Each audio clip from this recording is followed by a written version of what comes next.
First, we're going to look at the tools that we're going to use. And by tools, I mean the different scales, arpeggios, and ideas that I use to construct my solos.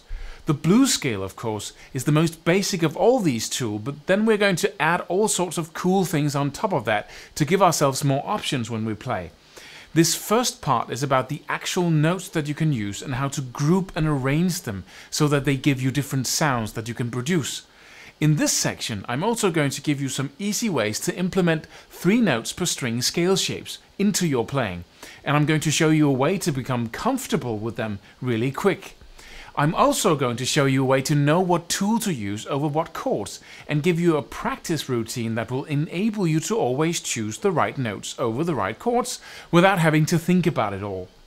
In the second part of this program, I'm going to give you an easy way to become really good at the rhythmical part of improvising, because all soloing consists of 3 things: rhythm, notes, and articulation, or phrasing if you will. But we often don't focus on the rhythm part that much because it's not as flashy and obvious as the notes themselves.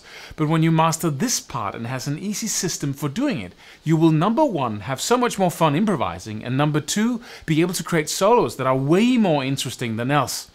You're lucky you're playing an instrument where it's very easy to practice and become a master of rhythm and timing, but I'll come back to that later. In the third part of this program, I'll turn my attention to phrasing and articulation. This is where this instrument is really strong, and it also is one of the main reasons why it has become so popular. On a piano, for instance, you have very few options if you want to change the tone of the instrument. You can push down the key hard or soft, and you can let it ring or stop it.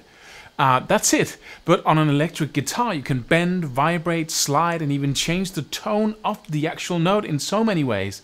And when you master this element of heavy blues, you can really communicate some serious emotions, which is the whole point of playing or improvising. And of course, in the fourth part of this program, I'm going to give you my favorite heavy blues extreme licks and sequences. Some will be challenging and some will be quite easy, but one thing is for sure, all of them will be useful. And once you are able to play them, they'll be very easy to play. There's so much great stuff in here and I can't wait to get started, so let's dive into the heavy blues extreme universe and have our first course from the buffet. Here goes, the tools of heavy blues extreme.